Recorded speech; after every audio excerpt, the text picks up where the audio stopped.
I'm just going to start it off with the question you know was coming. Your contract status, you had said before that you were going to wait, but you want to stay here. Is that how you feel still? Yeah, it is, and I'm not going to really, talk about that much this season. I'm going to focus on, the task at hand, and that's trying to win games, and that's, trying to improve on last year. But I did say that, and I do stand by that. LaMarcus, last season was your first time in the MVP discussion. What can you do this year to come to the forefront? Just do what I did last year, but better. Keep trying to lead by example. Keep trying to get better defensively. Keep growing offensively, and trying to make my teammates better. I thought last year I was in that discussion because my teammates played so well, and I thought it wasn't just me. It was the whole unit. So, if every guy came back better this year, and everybody came in with the same mindset of being unselfish, then anything can happen. LA, both Neil and Terry talked about Chris came in and Steve Blake being guys that wanted to come here. That's a two-part question basically. How does that feel to know you got guys here that want to come here, and then in the future, how do you get more guys to want to come here to Portland as free agents? First, I think it's definitely a good feeling to have guys on your team that want to be here in Portland, Oregon. So, I think that makes everybody confident with them being here, and I think it definitely makes things easier, because that means that they should buy into the system and, fit into our culture and our group better. So, that's nice. And, about the future, if we just keep doing, what we're doing as far as winning games and playing the right way and building this brand of basketball here, then anything's possible. I feel like guys around the league see that this team has fun, and they see that we've built a brand here that's rare. LaMarcus, Neil came in and talked about this team thinking of itself now as one of the elite, as a top-tier team. Do you guys, as a team, is that how you feel about the Blazers?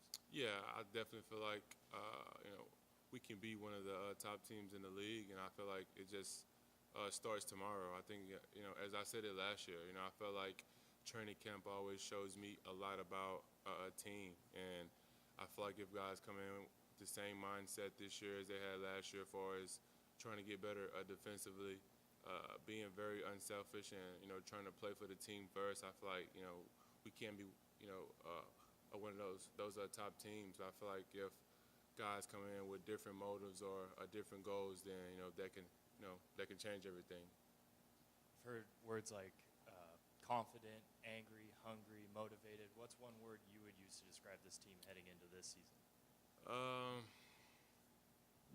I've been here so long, and it's been so many slogans and words.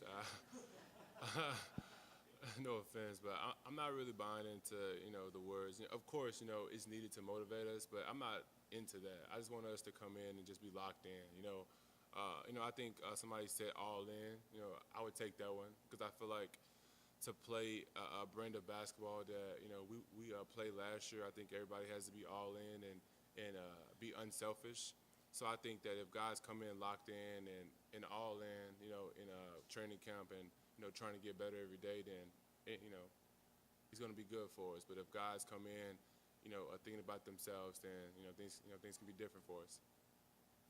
LA, in your, preparing for the season, during your off season, training, have you added anything to your regimen? That could be the way you're eating, the way you're working out, or even the way you're thinking about stuff. Is there anything you've done differently or added from? Not overly, because I know myself pretty well, and I think every year I definitely look at my season and things that I've done well and can do better, and I usually focus on things I can do better, and try to come back doing those things better. But I wouldn't say anything's changed. I've always been high on nutrition, and I've always tried to come back stronger and faster and better. As you get older, that definitely gets harder, to come back faster.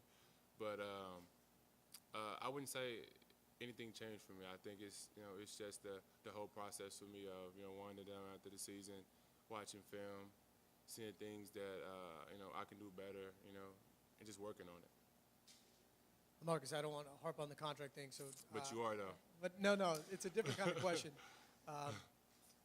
When you have to talk or not talk about it, how do you deal with the fact that so many people care? You know, I mean, to the Blazer fan, you know, as soon as you say something about your contract, how important it is to them. Do you think about that before you speak on it, and how do you deal with that kind of pressure? I just think about, you know, the task at hand and, you know, how I feel. I said that, you know, after the season, you know, I will handle that. And, you know, I said me not re-signing wasn't a sign that I don't want to be here. You know, it just, you know, didn't make sense on my end. So I felt like after I said that, then, you know, that was all that, you know, had to be said. You know, I'm not trying to not talk about it to, you know, hurt anybody's feelings or, you know, make them think I'm trying to hide from it. It's just I don't want that to be the focus. You know, I've seen teams where, you know, that's been the focus. I want our focus to be being better this year, you know, trying to advance, you know, further than last year and, you know, about the team. Hey, LaMarcus, you talk about being an elite team. What do you guys need to do to move into that, you know, championship window where you're considered a contender, or are you guys already there? Definitely have to continue to get better defensively. I feel like we took huge steps in the right direction last year as far as, you know, being a defensive team. Our rebounding was amazing last year. You know, I thought Rolo was a huge help on the boards last year. But no, I think we definitely have to keep growing defensively and trying to keep other teams a field goal percentage down. I feel like the top teams don't give up easy shots. And then I think the Spurs, you know, definitely showed us, you know, firsthand that the way we started the season last year was, you know, that was perfect. We played very unselfish. You know, the ball never stuck. You know, I feel like every night, you know, guys, you know, got shots. You know, West had a big nights. You know, Dame had big nights. So I feel like the way that they play, you know, that's how we are.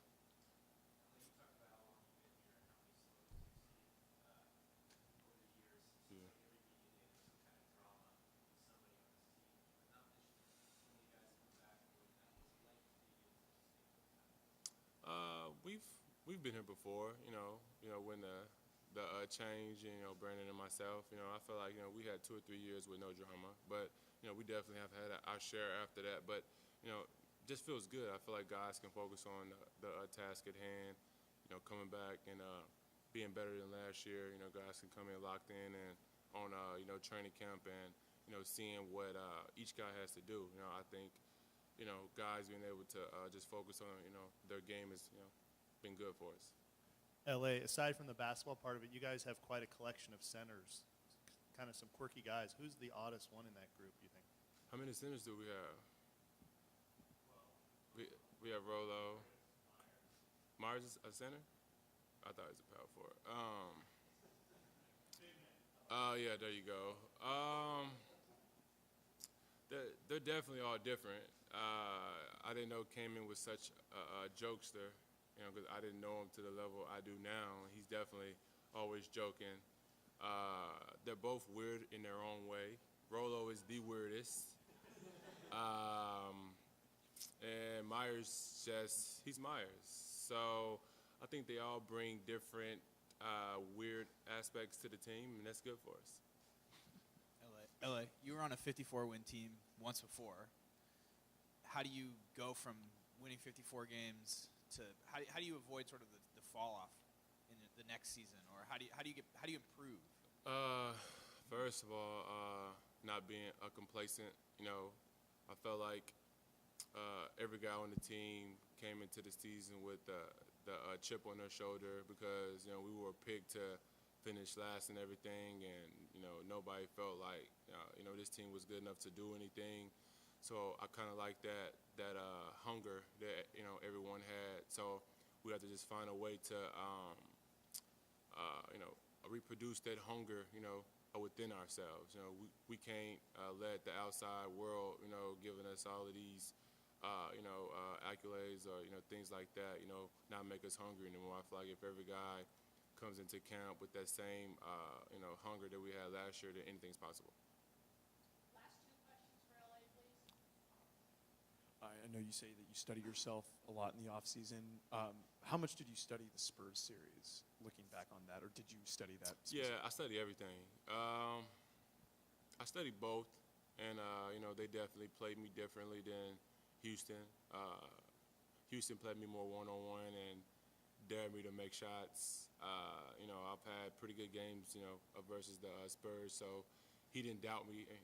He didn't, dare me to make shots. So he funneled me to the baseline, and he brought Tim over, and, they dig pretty heavy. I saw that, it's not nothing that, I can't handle, but they definitely keyed in on me. So, I definitely watched that, and, I learned from it. LA, in hindsight, are you pretty happy with your decision to drop out of the World Cup, and how did you manage to take advantage of that? I'm not, going to say that I'm happy, because of, what happened to Paul George, because that's, an actual tragedy, and I wouldn't wish it on anyone. But, I think it was just more about, my personal preference, having a big season coming up. I didn't want to risk, anything crazy out there, and I was very disappointed to not, be in that group, because I definitely, wanted to be a part of that group for a long time. But, things, just keep coming up. But, I think the major part was, me and my agent, and my team just sitting down, and, we just felt like, we didn't want to take that risk right now.